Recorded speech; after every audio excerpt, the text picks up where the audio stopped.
It was a beautiful day in the village of Ogwashi, right in the heart of Delta State.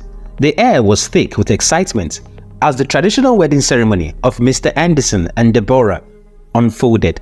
Villagers gathered in colorful attire, whispering in admiration of the bride, Deborah, as she made her entrance. She was the epitome of grace, her dress worn elegantly around her waist, her skin sparkling under the midday sun. Every step she took was deliberate, sensual, as though she was aware of every eye that followed her. In her hands, she carried a wooden cup filled with palm wine. Tradition dictated that she find her husband among the crowd and offer him the drink as a symbol of submission and love. With a smile that held secrets of its own, Deborah glided through the gathering, her eyes searching until they met Anderson's. His heart raced as she approached, her hips swaying with every step. The crowd cheered as she knelt before him, offering the cup.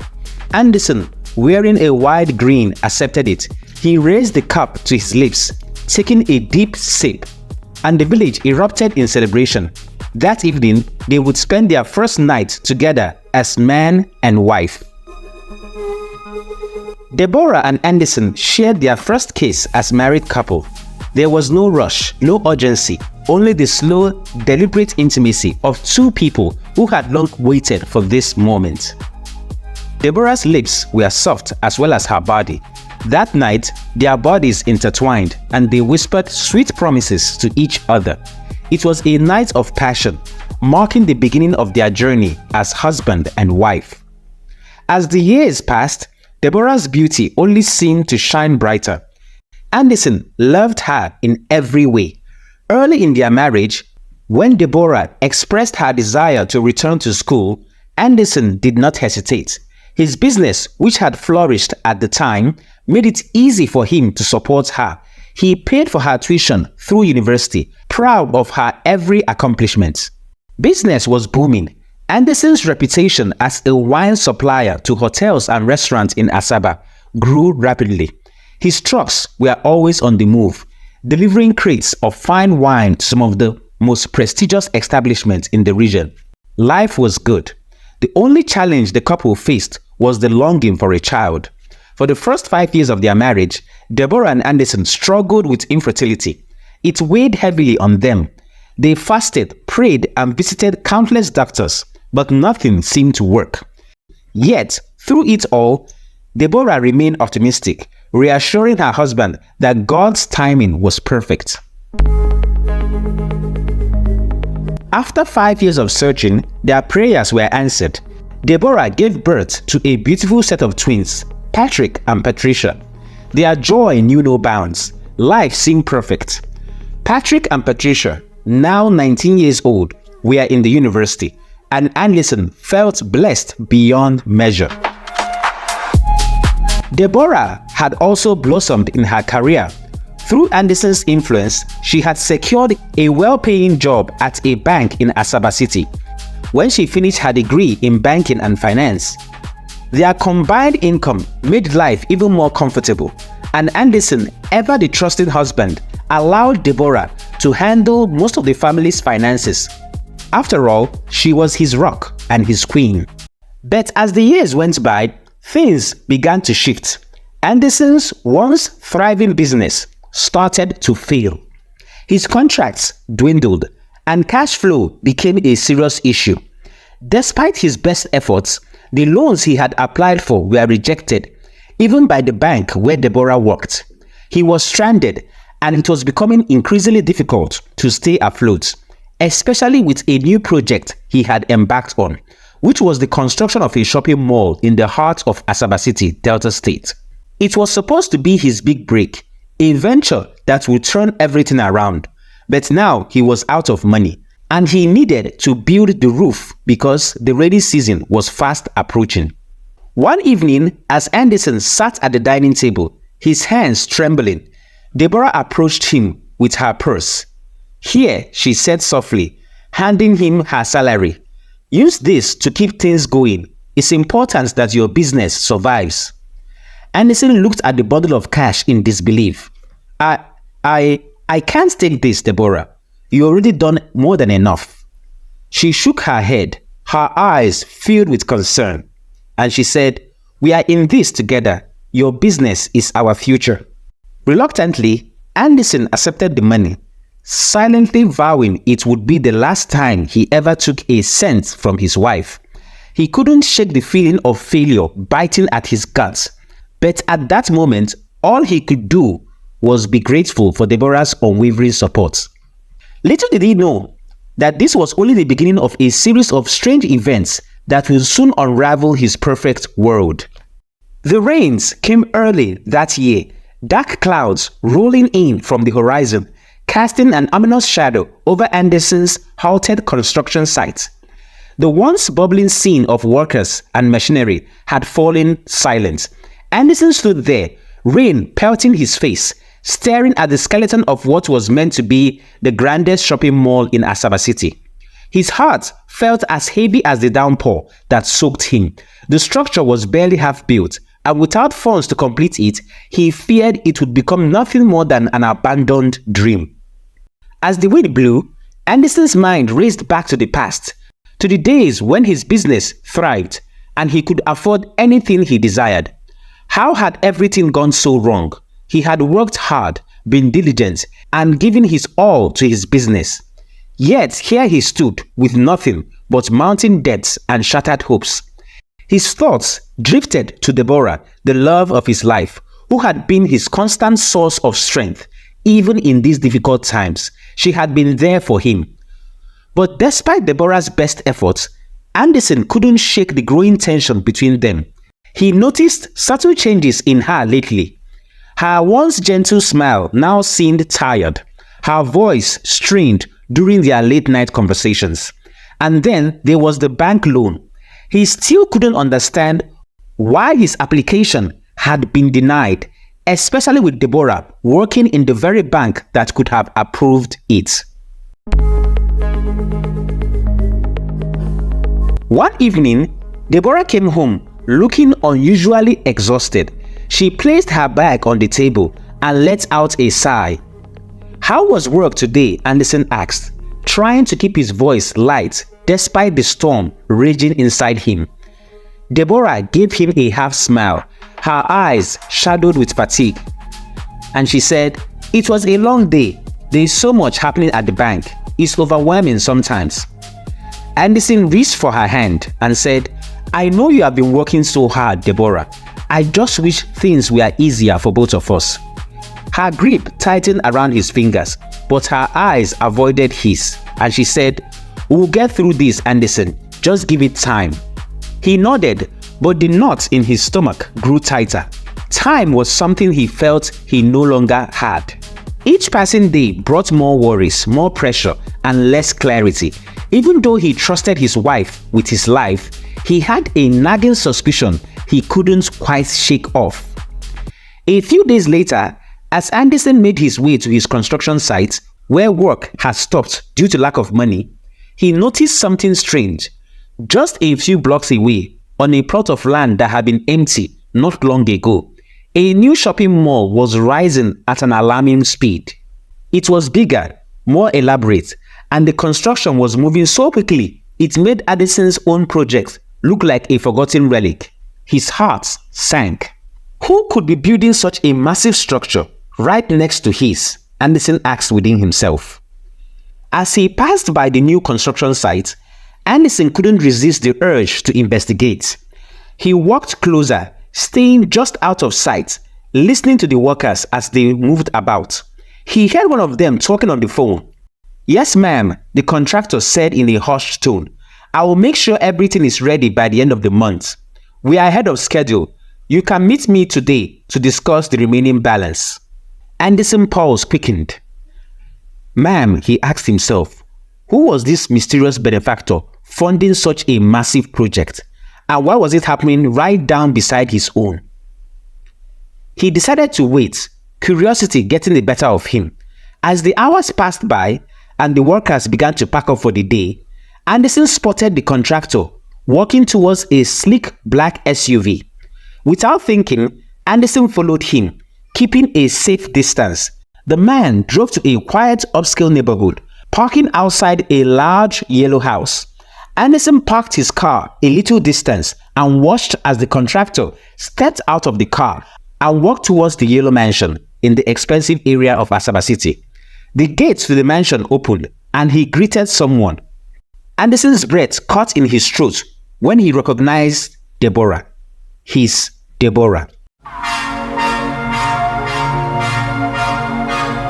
There she stood, talking animatedly with the contractor, her face glowing with excitement as they discussed something Anderson couldn't quite make out. He felt his world shatter, his heart pounding so loudly he feared it might explode. But instead of confronting her, Anderson turned and drove away, his mind spinning. What could Deborah possibly have to do with this new shopping mall? Why hadn't she mentioned anything to him? Could it be that she was involved in the very project that was overshadowing his own? That night, Anderson lay in bed beside Deborah, who had already fallen asleep. Her breathing was steady, peaceful, as if nothing in the world was wrong. He stared at the ceiling, his thoughts in turmoil. Should he confront her? Ask her outright what was going on? Or should he wait, gather more information before making any accusations? He turned to look at his sleeping wife, her serene face illuminated by the soft moonlight filtering through the window. She had always been his partner, his rock, the one person he could trust above all else. But now, doubts crept in, coiling around his heart like a snake, squeezing tighter with each passing minute. For the first time in their 24 years of marriage, Anderson felt truly alone. His children, Patrick and Patricia, were away in the hostel in the university. He had no close friend, only his family, and life felt really precarious for him. As dawn broke, he made a decision. He would dig deeper, find out the truth before jumping to conclusion. After all, Deborah had done nothing but love and support him. Maybe he was overthinking everything. Maybe this was just a coincidence. But deep down, Anderson knew something was terribly, terribly wrong. The days passed like a slow-burning fuse, each one inching Anderson closer to a revelation that would shatter the foundation of his marriage. He had become a man consumed, digging deeper into the secrets Deborah seemed to be hiding. Every night, he lay beside her, pretending nothing was wrong, while his heart ached with the weight of suspicion. The thought of her betrayal gnawed at him, but still he clung to the hope that it was all a misunderstanding. He hired a private detective, and the detective reviewed enough bank records, financial statements, and legal documents that pointed to one undeniable truth. The new shopping mall was owned by Deborah. His loving wife, the woman who had promised to be by his side, had secretly been orchestrating the construction of the very mall that was set to crush his own. The detective also revealed that Deborah recently purchased the yellow mansion where the contractor paid her a visit, and also revealed old payment transactions for abortion and birth control pills Deborah had been using for years. It turned out that the first 5 years of infertility was orchestrated by Deborah because she was not ready to be a mother as at that time. But even with all this shocking revelation, Anderson held back. He needed to hear it from her lips. That night, as they sat in their living room after dinner, the tension between them was palpable. Deborah's phone buzzed, and Anderson caught the name contractor flashing on the screen. His chest tightened. "Deborah," he began, his voice quiet but firm. "I need to ask you something." She looked up from her phone, her face calm, as if nothing was amiss. "What is it, darling?" Deborah asked. Anderson's heart pounded in his chest. He swallowed hard, the words tasting bitter in his mouth, and he asked, "What's going on with the new shopping mall?" For a moment, her expression didn't change, but then he saw it, a flicker of something in her eyes. Guilt. It was fleeting, but it was there. She quickly masked it with a smile. "Oh, that," she said lightly. "Just business, you know. Some clients from the bank are involved. Why do you ask?" Anderson stared at her, unable to believe how easily the lies rolled off her tongue. He asked her, "Are you sure that's all it is? Because I've been looking into it and everything points back to you."